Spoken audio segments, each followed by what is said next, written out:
Hi friends, welcome back to my channel. ನಾನು ನಿಮ್ಮ ಸುಷ್ಮಿತಾ ಪ್ರವೀಣ್. ಎಲ್ಲರೂ ಹೇಗಿದ್ದೀರಾ? ಐ ಹೋಪ್ ಎಲ್ಲರೂ ಆರಾಮಾಗಿದ್ದೀರಾ ಅಂತ ಅನ್ಕೊಂಡು ಈ ಒಂದು ವಿಡಿಯೋನ ನಾನು ಶುರು ಮಾಡ್ತಾ ಇದ್ದೀನಿ. ಈ ಒಂದು ವಿಡಿಯೋ ಬಂದು 2 ದಿನದ ವಿಡಿಯೋ ಆಗಿರುತ್ತೆ. ಗುರುವಾರ ನಾವು ಬೆಳಗ್ಗೆ ಬೇಗನೆ ಎದ್ಬಿಟ್ಟು ಮನೆನೆಲ್ಲ ಕ್ಲೀನ್ ಮಾಡಿಕೊಂಡು ಪೂಜೆ ಮಾಡಿಬಿಟ್ಟು ಬೆಂಗಳೂರಲ್ಲೇ ಇರುವಂತಹ ಮಿನಿ ಮಂತ್ರಾಲಯಕ್ಕೆ ಹೋಗೋಣ ಅಂದ್ಬಿಟ್ಟು ಮಿನಿ ಮಂತ್ರಾಲಯಕ್ಕೆ ಹೊರಟಿದ್ವಿ. ಹಾಗೆ ಅಲ್ಲೇ ಅಕ್ಕನು ಕೂಡ ಕರ್ಕೊಂಡು ನಾವು ಮಿನಿ ಮಂತ್ರಾಲಯಕ್ಕೆ ಹೋಗಿದ್ವಿ. ತುಂಬಾ ದಿನದಿಂದ ಅನ್ಕೊಂಡಿದ್ವಿ ಮಂತ್ರಾಲಯಕ್ಕೆ ಹೋಗ್ಬೇಕು ಅಂತ, ಬಟ್ ಆಗಿರ್ಲಿಲ್ಲ. ಆ ರಾಯರು ಯಾವತ್ ಕರ್ಸ್ಕೋತಾರೋ ಗೊತ್ತಿಲ್ಲ, ನೋಡೋಣ ಯಾವಾಗ ಕರ್ಸ್ಕೋತಾರೆ ಅಂತ. ಅದಕ್ಕೂ ಕೂಡ ಕಾಲ ಕೂಡ್ಬೇಕು ಅಲ್ವಾ. ಅಟ್ಲೀಸ್ಟ್ ಇಲ್ಲಿಗಾದ್ರೂ ಕರ್ಸ್ಕೊಂಡಿದ್ದಾರೆ, ತುಂಬಾನೇ ಖುಷಿ ಆಯ್ತು.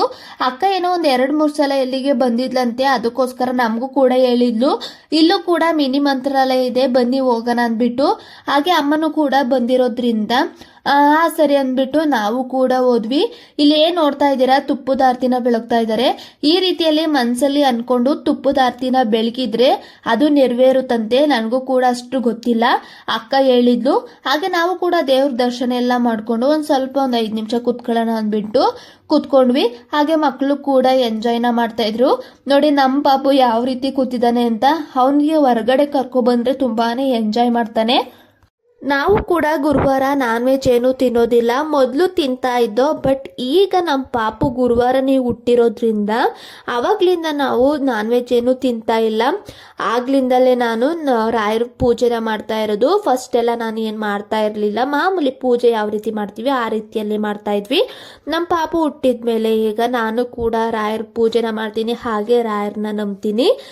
ದರ್ಶನ ಎಲ್ಲ ಮಾಡ್ಕೊಂಡಾದ್ಮೇಲೆ ಪಕ್ಕದಲ್ಲೇ ಒಂದು ಶಾಪ್ ಕೂಡ ಇತ್ತು. ಈ ಒಂದು ಶಾಪ್ ಅಲ್ಲಿ ತುಂಬಾನೇ ಯೂಜ್ ಕಲೆಕ್ಷನ್ಸ್ ಇದ್ವು. ಹಾಗೆ ಅಕ್ಕನು ಕೂಡ ಮನೆಗೆ ಏನೇನೋ ತಗೊಂಡ್ಲು. ನಾನು ಕೂಡ ಒಂದು ರಾಯರ್ ಫೋಟೋನ ತಗೊಬಂದೆ ಪೂಜೆನ ಮಾಡೋದಿಕ್ಕೆ ಅಂದ್ಬಿಟ್ಟು. ಹಾಗೆ ಸ್ನಾಕ್ಸ್ ಕೂಡ ಮನೆಗೆ ತಂದ್ವಿ. ಹಾಗೇನೆ ಅಲ್ಲೇನೆ ಪಕ್ಕದಲ್ಲೇನೆ ಪ್ರಸಾದ ಕೂಡ ಕೊಡ್ತಾ ಇದ್ರು. ಪ್ರಸಾದನೆಲ್ಲ ತಿನ್ಕೊಂಡು ಅಕ್ಕನ ಮನೆಗೆ ಬಂದ್ವಿ. ಅಕ್ಕನ ಮನೆಯಿಂದ ನಮ್ಮ ಮನೆಗೆ ಬರೋಷ್ಟರಲ್ಲಿ ಲೇಟೇ ಆಗ್ಬಿಟ್ಟಿತ್ತು. ಇನ್ ರಾತ್ರಿ ಪೂಜೆ ಏನು ಮಾಡಕ್ ಆಗಿರ್ಲಿಲ್ಲ. ರಾಯರ್ ಫೋಟೋ ಇಟ್ಬಿಟ್ಟು ಇನ್ ಬೆಳಗ್ಗೆ ಶುಕ್ರವಾರ ಎದ್ಬಿಟ್ಟು ರಾಯರ್ ಫೋಟೋ ಇಟ್ಬಿಟ್ಟು ಈ ರೀತಿಯಲ್ಲಿ ನಾನು ಸಿಂಪಲ್ ಆಗಿ ಪೂಜೆನ ಮಾಡ್ಕೊಂಡೆ. ಇನ್ನ ತಿಂಡಿಗೆ ಅಂದ್ಬಿಟ್ಟು ವಾಂಗಿಬಾತ್ ಮಾಡ್ತಾ ಇದ್ದೆ.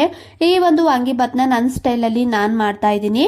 ಒಂದು ಪಾತ್ರೆನ ಇಟ್ಬಿಟ್ಟು ಒಂದು 5-6 ಸ್ಪೂನ್ ಆಗೋಷ್ಟು ಎಣ್ಣೆ ಹಾಕೊಂಡು, ಎಣ್ಣೆ ಬಿಸಿ ಆದ್ಮೇಲೆ ಸಾಸಿವೆ ಹಾಕೊಂಡು, ಸಾಸಿವೆ ಎಲ್ಲ ಸಿಡ್ದ ನಂತರ ಒಂದು ಸ್ವಲ್ಪ ಕಡಲೆಬೇಳೆ ಹಾಗೆ ಒಂದು ಸ್ವಲ್ಪ ಕಡಲೆ ಬೀಜನ ಹಾಕೊಂಡು ಚೆನ್ನಾಗಿ ಫ್ರೈನ ಮಾಡ್ಕೊತಾ ಇದ್ದೀನಿ.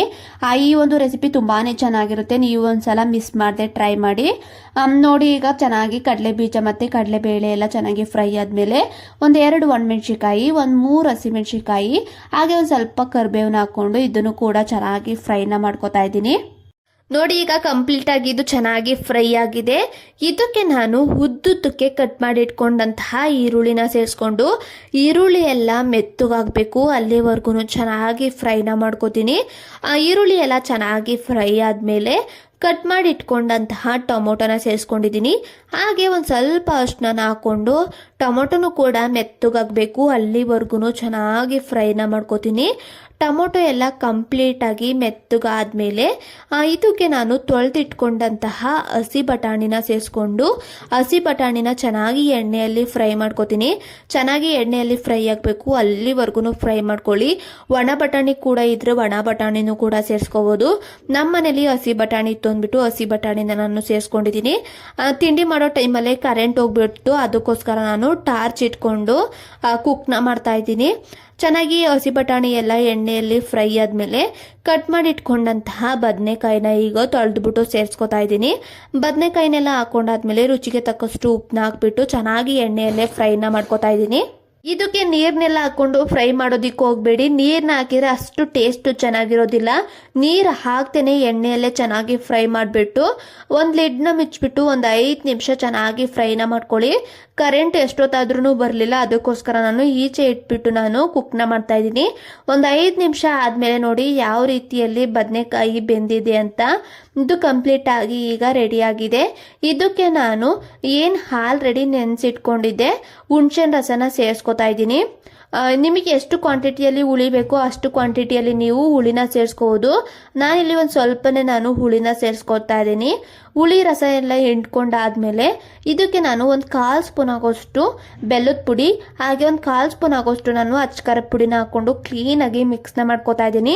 ಹುಳಿ ಎಲ್ಲ ಬದನೆಕಾಯಿಗೆ ಹಿಡಿಬೇಕು, ಅದಕ್ಕೋಸ್ಕರ ನಾನು ಕ್ಲೀನಾಗಿ ಮಿಕ್ಸ್ ಮಾಡ್ಕೋತಾ ಇದ್ದೀನಿ. ಇದನ್ನೆಲ್ಲ ಕ್ಲೀನಾಗಿ ಮಿಕ್ಸ್ ಮಾಡ್ಕೊಂಡಾದ್ಮೇಲೆ ಒಂದು 2ರಿಂದ 2.25 ಸ್ಪೂನ್ ಆಗೋಷ್ಟು ನಾನು ವಾಂಗಿಬಾತ್ ಪೌಡರ್ನ ಸೇರಿಸ್ಕೋತಾ ಇದ್ದೀನಿ. ವಾಂಗಿಬಾತ್ ಪೌಡರ್ನೆಲ್ಲ ಹಾಕೊಂಡಾದ್ಮೇಲೆ ಚೆನ್ನಾಗಿ ಹೊಂದ್ಕೋಬೇಕು, ಅಲ್ಲಿವರೆಗೂ ಮಿಕ್ಸ್ ಮಾಡ್ಕೊಳ್ಳಿ. ಆಗ ಚೆನ್ನಾಗಿ ಬದನೆಕಾಯಿಗೂ ಕೂಡ ಮಸಾಲೆ ಎಲ್ಲ ಹಿಡಿಯುತ್ತೆ. ಚೆನ್ನಾಗಿ ಮಿಕ್ಸ್ ಮಾಡಿಬಿಟ್ಟು ಕೊನೆಯಲ್ಲಿ ನಾನು ಕಾಯಿ ತುರಿ ಮತ್ತು ಕೊತ್ತಂಬರಿ ಸೊಪ್ಪನ್ನ ಹಾಕ್ಬಿಟ್ಟು ಇನ್ನೊಂದ್ಸಲ ಕ್ಲೀನಾಗಿ ಮಿಕ್ಸ್ ಮಾಡ್ಕೋತೀನಿ. ಈಗ ಸೂಪರ್ ಆದಂತಹ ವಾಂಗಿಬಾತ್ ಗೊಜ್ಜು ರೆಡಿಯಾಗಿದೆ. ಈಗ ಎಷ್ಟು ಬೇಕೋ ಅಷ್ಟು ನಾನು ತೆಗೆದು ಇಟ್ಬಿಟ್ಟು ಅನ್ನಕ್ಕೆ ಇವಾಗ ಎಷ್ಟು ಬೇಕೋ ಅಷ್ಟು ಗೊಜ್ಜನ್ನ ಹಾಕ್ಕೊಂಡು ಕ್ಲೀನಾಗಿ ಮಿಕ್ಸ್ ಮಾಡ್ಕೋತಾ ಇದ್ದೀನಿ. ಹಾಗೆ ನಾನು ಅನ್ನನೂ ಕೂಡ ಉದ್ರುದ್ರಾಗಿ ಮಾಡ್ಕೊಂಡಿದ್ದೆ. ನೋಡಿ ಎಷ್ಟು ಉದ್ರುದ್ರಾಗಿ ನಾನು ಅನ್ನನ ಮಾಡ್ಕೊಂಡಿದ್ದೀನಿ. ಇದಕ್ಕೆ ಗೊಜ್ಜನ್ನ ಹಾಕ್ಬಿಟ್ಟು ಕ್ಲೀನಾಗಿ ನಾನು ಮಿಕ್ಸ್ನ ಮಾಡ್ಕೋತಾ ಇದ್ದೀನಿ. ಈ ಒಂದು ರೆಸಿಪಿನ ನೀವು ಕೂಡ ಮಿಸ್ ಮಾಡದೆ ಮನೆಯಲ್ಲಿ ಟ್ರೈ ಮಾಡಿ. ಹಾಗೆ ಯಾವ ರೀತಿ ಬಂದಿತ್ತು ಅಂತ ನನಗೆ ತಪ್ಪದೇನೆ ನನಗೆ ಕಮೆಂಟ್ ಮಾಡಿ. ಇನ್ನು ಯಾರೆಲ್ಲ ಸಬ್ಸ್ಕ್ರೈಬ್ ಆಗದೆ ವಿಡಿಯೋನ ನೋಡ್ತಾ ಇದ್ದೀರಾ ಪ್ಲೀಸ್ ಸಬ್ಸ್ಕ್ರೈಬ್ ಆಗಿ ವಿಡಿಯೋನ ನೋಡಿ. ಹಾಗೆ ಪಕ್ಕದಲ್ಲಿರುವಂತಹ ಬೆಲ್ ಐಕನ್ನ ಕ್ಲಿಕ್ ಮಾಡಿ. ಈ ರೀತಿ ನೀವು ಕ್ಲಿಕ್ ಮಾಡೋದ್ರಿಂದ ನಾನು ಯಾವುದೇ ರೀತಿಯ ಹೊಸ ವಿಡಿಯೋನ ಅಪ್ಲೋಡ್ ಮಾಡಿದಾಗ ಫಸ್ಟ್ ನೋಟಿಫಿಕೇಶನ್ ನಿಮಗೇನೆ ಬರುತ್ತೆ. ಹಾಗೆ ಈ ಒಂದು ರೆಸಿಪಿ ನಿಮ್ಗೆ ಇಷ್ಟ ಆದರೆ ಪ್ಲೀಸ್ ಲೈಕ್ನ ಮಾಡೋದನ್ನ ಮರಿಬೇಡಿ. ಇಲ್ಲಿವರೆಗೂ ಯಾರೆಲ್ಲ ನನ್ನ ಒಂದು ವಿಡಿಯೋನ ನೋಡಿದ್ದೀರಾ ಥ್ಯಾಂಕ್ ಯು ಸೋ ಮಚ್. ಮುಂದಿನ ವಿಡಿಯೋದಲ್ಲಿ ಸಿಗ್ತೀನಿ. ಅಲ್ಲಿವರೆಗೂ ಎಲ್ರಿಗೂ ಬೈ ಬಾಯ್.